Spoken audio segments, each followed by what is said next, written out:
Good evening, everyone. My name is Paparao. I am a mathematics teacher. Today, I want to explain construction of quadrilaterals chapter, fifth exercise. Fifth exercise in construction of quadrilaterals chapter. I already explained first problem in previous video. So this is the third problem. Actually, there are three problems in exercise 3.5. I already explained first problem. Second one కూడా first one model లాగా ఉంటుంది, అందువల్ల మనం దాన్ని చేయలేదు, మీరు చేయండి. But third one is కొంచెం మనం ఆలోచిస్తే వచ్చేసేయగలం. ఇది ఒక నేను చెప్తున్నాను చూడండి. This is the last problem in exercise 3.5. First మనకు తెలుసు కదండి, first of all we have to draw rough diagram to the given data. First we have to read the given problem, understand the problem and draw the rough diagram. Problem చదువుదాం. Construct a trapezium ABCD. We have to construct one trapezium. What is the name of the trapezium? Name of the trapezium is ABCD. So నేను ఇక్కడ ఒక rough diagram వేస్తున్నాను. This is the rough diagram of trapezium. మనం already చదువుకున్నాం. We already studied about the definition of trapezium in introduction of quadrilaterals chapter. Introduction లో మీకు నేను చెప్పాను. In a quadrilateral, any one pair of opposite sides are parallel, that is called trapezium. In which AB is parallel to CD. అంటే AB అనేది ఈ side, this side is parallel to this side. AB is parallel to CD. So AB and CD are parallel to each other. ఇప్పుడు ఈ side కూడా ప్యారలల్గా ఉంటాయి అనమాట. అదే trapezium definition. A quadrilateral in which only one pair of opposite sides are parallel, that is called trapezium. ఒక క్వాడ్రిలేటరల్లో కేవలం one pair of opposite sides ప్యారలల్గా ఉంటే దాన్ని మనం ట్రపీజియం అని పిలుస్తాం.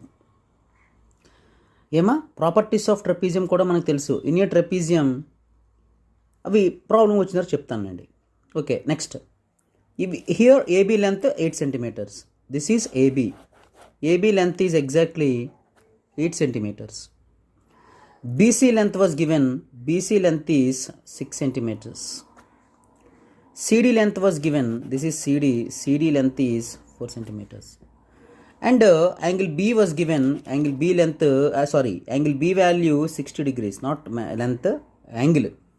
Angle B value 60 degrees. So this is the rough diagram. Rough diagram అయిపోయింది కదండి. I have drawn rough diagram. Rough diagram తర్వాత ఏం చేయాలి మనం? After rough diagram we have to construct base with scale. What is the base of the trapezium here? The base of the trapezium is AB అనమాట. We have to construct AB. How do we construct AB? Generally we construct AB with scale. మనము స్కేల్తో మనం ఇక్కడ ఏబీని construct చేస్తాం అనమాట. Generally we construct AB with scale. So స్కేల్ని తీసుకొని ఇక్కడ మనం కన్స్ట్రక్ట్ చేద్దాం. Right, AB length 8 centimeters. So take a scale and set the length of this scale is exactly 8 centimeters. This is 0. And this point is 8. Now join them. వీటిని మనం join చేసినట్లయితే సరిపోతుంది. So here I joined AB with స్కేల్తో join చేశాను. Base అయిపోయిన తర్వాత ఎవరిని construct చేయాలమ్మా? Pillars are nothing but angles. We have to construct angles అంటే మళ్ళీ బేస్ మీద యాంగిల్స్నే కన్స్ట్రక్ట్ చేయాలి. ఇప్పుడు ఏబీ అనే బేస్ ఉంది, ఏ దగ్గర యాంగిల్ కానీ బి దగ్గర యాంగిల్ కానీ కన్స్ట్రక్ట్ చేయాలి. ఇక్కడ ఏ దగ్గర ఇచ్చాడా? A angle was not given, but B angle was given. B angle is 60 degrees. So I will construct 60 degrees angle at B with protractor తీసుకోండి. Take a protractor and keep this protractor at B. ఇక్కడ B దగ్గర ఉంది కాబట్టి ఏ నుంచి లెక్క పెట్టుకుంటూ రావాలి. 60 degrees, 0, 10, 20, 30, 40, 50, 60. Mark a point at 60 degrees. 60 degrees దగ్గర ఒక పాయింట్ పెట్టుకున్నాం. Remove the protractor and draw a line from B which is passing through this point. ఇప్పుడు స్కేల్ తీసుకొని ఈ బి అనే పాయింట్ నుంచి ఈ పాయింట్ టచ్ అయ్యేలాగా ఒక లైన్ డ్రా చేస్తాను అనమాట. So here I have drawn one ray from point B which is passing through this point. ఈ పాయింట్ టచ్ అయ్యేలాగా నేను ఒక రేని డ్రా చేశాను. సో ఇక్కడ యాంగిల్ ఎంత ఫామ్ అయింది? Here 60 degrees angle was formed. అయిపోయింది. బేస్ కన్స్ట్రక్ట్ చేశాను.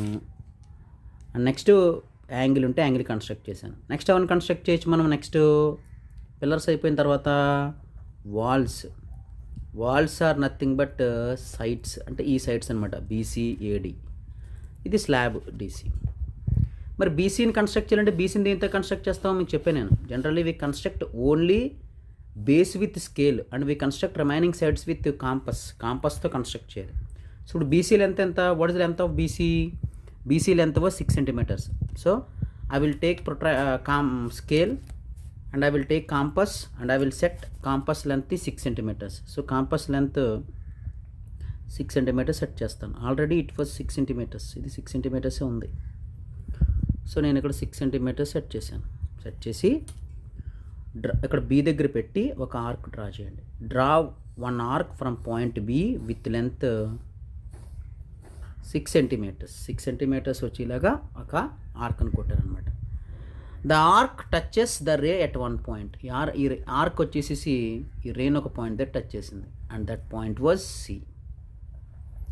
ఆ పాయింట్ ఏమవుతుందండి? That point was C. అంతే. So BC length 6 centimeters. ఇందాక అలాగే చేసాం, గుర్తుందండి మీకు? సేమ్ ఫస్ట్ కన్స్ట్రక్షన్ కూడా అంతే. నెక్స్ట్ సీడీని మీరు కన్స్ట్రక్ట్ చేసేయకూడదు, కొంచెం బ్రెయిన్తో మాట్లాడాలి మనం. సార్ సీడీ ఇచ్చాడు కదండి అని సి నుంచి ఆర్క్ కొట్టకూడదు. సి నుంచి ఇప్పుడు CD length next CD construct చేయాలి. ఇప్పుడు ఏబీ అయిపోయిందమ్మా, వీ కన్స్ట్రక్టెడ్ ఏబీ అమ్మా, and we constructed angle B అమ్మా, యాంగిల్ బి కూడా అయిపోయిందిరా. అండ్ వీ కన్స్ట్రక్టెడ్ బీసీ కూడా అయిపోయింది. నెక్స్ట్ సార్ సీడీ ఇచ్చాడు కదండి, కాబట్టి కాంపాస్ తీసుకొని 4 centimeters పెట్టుకొని నేను సి నుంచి ఒక ఆర్క్ కొడేసామనుకో, ఫర్ సపోజ్ ఇలా ఒక ఆర్క్ కొడేసామనుకోండి, ఏది సైడ్ రావట్లేదు కదా, సైడ్ రావాలి. ఏడీ లెంత్ కూడా ఇచ్చినప్పుడు అప్పుడు కొట్టాలి ఆర్క్. సో బట్ ఇక్కడ ఇవ్వలేదు. అప్పుడు కొంచెం బ్రెయిన్ యూజ్ చేసుకొని మనం మాట్లాడాలి. ఇక్కడ ప్రాబ్లంలో ఒక హింట్ ఇచ్చాడు, ఇట్ ఈజ్ ఎ ట్రపీజియం. ఇక ట్రపీజియంలో ఏమవుతుందంటేనమ్మా, in a trapezium one pair of opposite sides are parallel. అంటే ఇక్కడ ఏబీ సైడు డీసీ సైడు ప్యారలల్గా ఉంటాయి. మనం ఇంకొక పాయింట్ ఏంటంటే the sum of adjacent angles is 180. వీటి యాంగిల్స్ సమ్ 180 degrees అవుతుంది. ఎందుకు 180 degrees అవుతుంది సార్ అంటే బాగా చూడండి. ఇక్కడ AB line DC line parallel. So రెండు లైన్స్ ప్యారలల్ అయినప్పుడు బీసీ లైన్ ఏమవుతుందంటే ట్రాన్స్వర్సల్ అవుతుంది అనమాట. మనం ఇది 7th classలో చదువుకుంటాం ఈ definition. Transversal. If a line is passing through any 2 parallel lines then the line is called transversal. If a line is passing through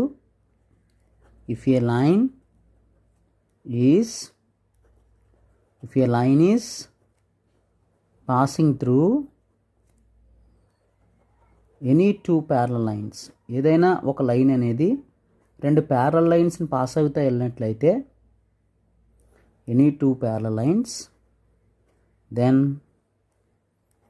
the line is called transversal. How do we call that line అమ్మా? Transversal. అంటే if a line, ఒక line అనేది is passing through any 2 parallel lines then the line is called transversal. ఒక line అనేది ఏవైనా 2 parallel lines నుంచి వెళ్తున్నట్లయితే, అంటే ఒక లైన్ అనేది ఏవైనా 2 parallel linesని టచ్ చేస్తూ వెళ్తున్నట్లయితే దాన్ని మనం ట్రాన్స్వర్సల్ అంటాం అనమాట. ఇక్కడ చూడండి, AB line DC line parallel. AB line DC line parallel అయినప్పుడు బీసీని అబ్జర్వ్ చేయండి. ఇక్కడ బీసీ లైను ఈ 2 parallel lines నుంచి వెళ్తుందా లేదా, పాస్ అవుతూ వెళ్తుందా లేదా. సో ఈ 2 parallel linesని టచ్ చేస్తా బీసీ వెళ్తుంది కాబట్టి బీసీని మనం ఇక్కడ ట్రాన్స్వర్సల్ అంటాం అనమాట. సార్ ఏంటి సార్ మరి ఏడీ కూడా వెళ్తుంది కదండి, ఏడీ కూడా ట్రాన్స్వర్సలే కదంటే, yes, AD also transversal. If a line is passing through any 2 parallel lines, ఒక లైన్ ఏవైనా 2 parallel lines నుంచి పాస్ అయినట్లయితే and we call that line is transversal. ఆ లైన్ మనం ఏమని పిలుస్తామమ్మా? We call that line is transversal. ఇక్కడ మనం అబ్జర్వ్ చేసినట్లయితే here AB line and DC line are parallel. Problem ఇచ్చాడు కదా ఇక్కడ, AB is parallel to CD. Here AB line and DC line are parallel. So and BC is a line which is passing through these 2 lines. So BC is a transversal. ఇక్కడ AB line DC line కూడా అవుతాను కూడా ప్యారలల్గా ఉన్నాయి. ఇక్కడ BC అనే line ఈ 2 parallel linesని touch చేస్తే వెళ్తుంది కాబట్టి ఇది ట్రాన్స్వర్సల్ అవుతుంది అనమాట. సార్ ఇది ఎందుకు సార్ ఇదంతా మాకు చెప్తున్నారంటే, ఇక్కడ మనం అబ్జర్వ్ చేసినట్లయితే ట్రాన్స్వర్సల్కి ఒక పక్క ఫామ్ అయినటువంటి యాంగిల్స్ని యాడ్ చేసినట్లయితే వాటి సమ్ 180 డిగ్రీస్ ఉంటుందన్నమాట. వీటినే కన్సిక్యూటివ్ ఇంటీరియర్ యాంగిల్స్ అంటారు. కన్సిక్యూటివ్ ఇంటీరియర్ యాంగిల్స్ 7th క్లాస్లో మనం చదువుకుంటాం లైన్స్ అండ్ యాంగిల్స్లో. కన్సిక్యూటివ్ ఇంటీరియర్ యాంగిల్స్ అంటే 2 angles are formed same side of the ట్రాన్స్వర్సల్కి ఒక పక్కే ఫామ్ అవుతాయి అన్నమాట. 2 interior angles are formed same side of the transversal are called consecutive interior angles. అంటే ఇక్కడ చూడండి, angle B and angle C. ఈ యాంగిల్ బి అనే యాంగిల్, యాంగిల్ సి అనే యాంగిల్, ఈ 2 యాంగిల్స్ కూడా ట్రాన్స్వర్సల్కి ఒక పక్కే కదా ఉన్నాయి. సో ఈ 2 యాంగిల్స్ని ఏమని పిలుస్తారంటే కన్సిక్యూటివ్ ఇంటీరియర్ యాంగిల్స్ అని పిలుస్తారనమాట. And the sum of these 2 angles is 180. ఆ 2 యాంగిల్స్ని యాడ్ చేస్తే ఎంత అవుతుందండి? The sum of 2 angles is exactly 180 degrees. కాబట్టి ఇప్పుడు యాంగిల్ బీని యాంగిల్ సిని యాడ్ చేసి 180కి ఈక్వల్ చేస్తాం. Angle B plus angle C is 180 degrees. Why అమ్మా? Because sum of consecutive interior angles is 180 degrees. Consecutive interior angles తాలూకా సమ్ 180 డిగ్రీస్ ఉంటుందన్నమాట. ఆల్రెడీ యాంగిల్ బి 60 ఇచ్చాడు కాబట్టి యాంగిల్ బి ప్లేస్లో 60 వేసుకుందాం. Plus angle C value was not given. ఈ angle C గురించే ఇదంతా మనం చేస్తున్నాం. ఇప్పుడు యాంగిల్ సి ఇవ్వలేదు కాబట్టి యాంగిల్ సి కింద వేసుకుందాం. Is equal to 180. ఇక్కడ నాకు యాంగిల్ సి వాల్యూ కావాలి. యాంగిల్ సి వాల్యూ కావాలంటే ఇక్కడ ఉన్న ప్లస్ 60 డిగ్రీస్ని లెఫ్ట్ సైడ్ నుంచి రైట్ సైడ్కి ట్రాన్స్పోజ్ చేయాలి. అప్పుడు ప్లస్ 60 లెఫ్ట్ సైడ్ నుంచి రైట్ సైడ్కి వెళ్తే మైనస్ 60 అవుతాడు. అప్పుడు యాంగిల్ సి ఉంటాడు ఇక్కడ. Angle C is equal to 180 degrees plus 60 ఇటు సైడ్ వస్తే minus 60. So 180 minus 60, 120. So what is the value of angle C? Angle C value 120 degrees. We easily found angle C value. Angle C value మనం చాలా ఈజీగా మనం calculate చేసాం. ఇప్పుడు angle C వచ్చిందా లేదా? అప్పుడు మనం ఇప్పుడు యాంగిల్ సిని మనం కన్స్ట్రక్ట్ చేయగలం కదా. ఇప్పుడు ఇందాక ప్రాబ్లమే ఇది. ఇప్పుడు యాంగిల్ సి కన్స్ట్రక్ట్ చేయగలం కదా మనం. We can easily construct angle C now. మీరు బాగా గుర్తుపెట్టుకోవాలమ్మా. Here AB line DC line parallel. AB line DC line parallel and BC is a transversal. కాబట్టి angle B and angle C are consecutive interior angles and their sum is 180 degrees. ఈ రెండింటి some ఎంత అవుతుంది? 180 degrees అవుతుంది. అప్పుడు already ఒక angle 60 ఇచ్చాడు కాబట్టి నేను సెకండ్ యాంగిల్ ఫైండ్ చేసేది 120 వచ్చింది. ఇప్పుడు నేను ప్రొట్రాక్టర్ యూజ్ చేసి ఇక్కడ 120 డిగ్రీస్ యాంగిల్ నేను మెజర్ చేస్తాను. Now I will measure 120 degrees angle at C. Take a protractor తీసుకున్నాను and keep the protractor at C. C దగ్గర పెట్టిన ప్రొట్రాక్టర్ పెట్టి 120 డిగ్రీస్ యాంగిల్ ఇక్కడ మెజర్ చేస్తాను. ఇక్కడ నేను 120 అంటే మనకు తెలుసు కదా, సి దగ్గర ఉంది కాబట్టి ఈ బి నుంచి చూసుకోవాలి. 120 0 10 20 30 40 50 60 70 80 90 100 110 120. This is 120. ఇంత సినిమా ఉందండి. We have to find angle C value until we cannot construct CD. మనం యాంగిల్ సి తెలియనంత వరకు కూడా సిడిని కన్స్ట్రక్ట్ చేయలేం. సో అందుకని యాంగిల్ సి నేను మెజర్ చేశాను. ఇప్పుడు ఏం చేస్తాను? స్కేల్ తీసుకుని సి అనే పాయింట్ నుంచి ఇప్పుడు ఈ పాయింట్ టచ్ అయ్యేలాగా ఒక లైన్ డ్రా చేస్తాను. Now I will draw one line from point C which is passing through that point. I have drawn one line from point C which is passing through this point. ఇప్పుడు angle form అయింది కదా. Now here angle was formed, it measures 120 degrees. ఇప్పుడు 120 degrees angle form అయిందా లేదా?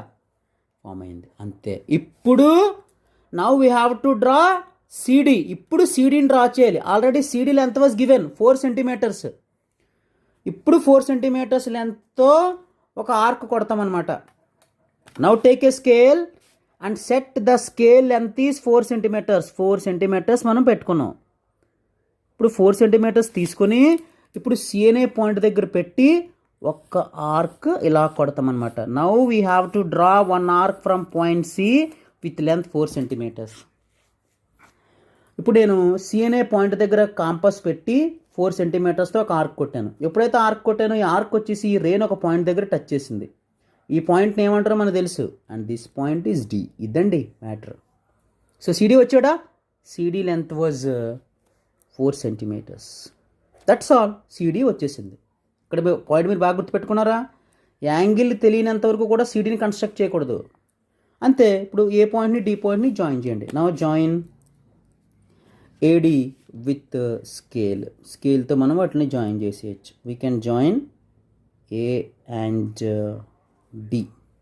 Here I have joined AD. AD length ఇవ్వలేదు కాబట్టి అలా వదిలేద్దాం. ఇదండి కన్స్ట్రక్షన్. మీరు బాగా గుర్తుపెట్టుకోవాలమ్మా. ఈ ఒక్క ప్రాబ్లం నేను ఎందుకు చెప్పానంటే, ఇక్కడ మనకి సిడి లెంత్ ఇచ్చారు కానీ యాంగిల్ సి అంతా మనకి ఇక్కడ ఇవ్వలేదు. యాంగిల్ సి ఇవ్వలేదు కాబట్టి నేను యాంగిల్ సిని ఫస్ట్ కన్స్ట్రక్ట్ చేశాను. యాంగిల్ సిని ఎలా కన్స్ట్రక్ట్ చేశాను, వాడు ఇచ్చిన హింట్ని యూజ్ చేసుకుని నేను కన్స్ట్రక్ట్ చేశాను.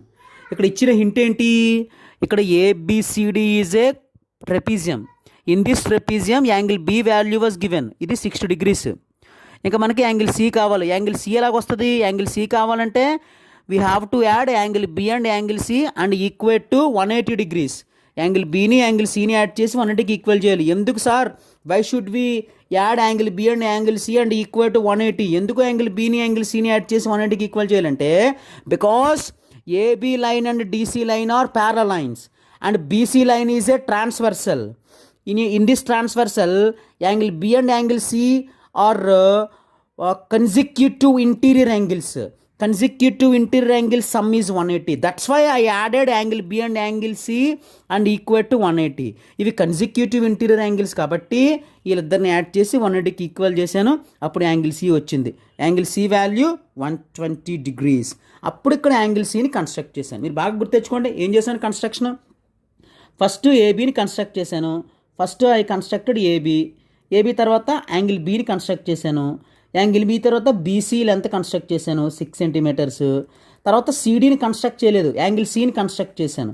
యాంగిల్ సీని కన్స్ట్రక్ట్ చేసి అప్పుడు సీడీని కన్స్ట్రక్ట్ చేస్తే the problem was over. So this is exercise 3.5 and there are 3 problems in exercise 3.5 and I explained first problem and third problem in this exercise. I hope you can solve second problem in this exercise and you can practice these 3 problems. ఈ 3 సమ్స్ని కూడా మీరు practice చేయగలరని నేను నమ్ముతున్నాను. So practice them, బాగా practice చేయండి. That's all. Okay, thank you very much.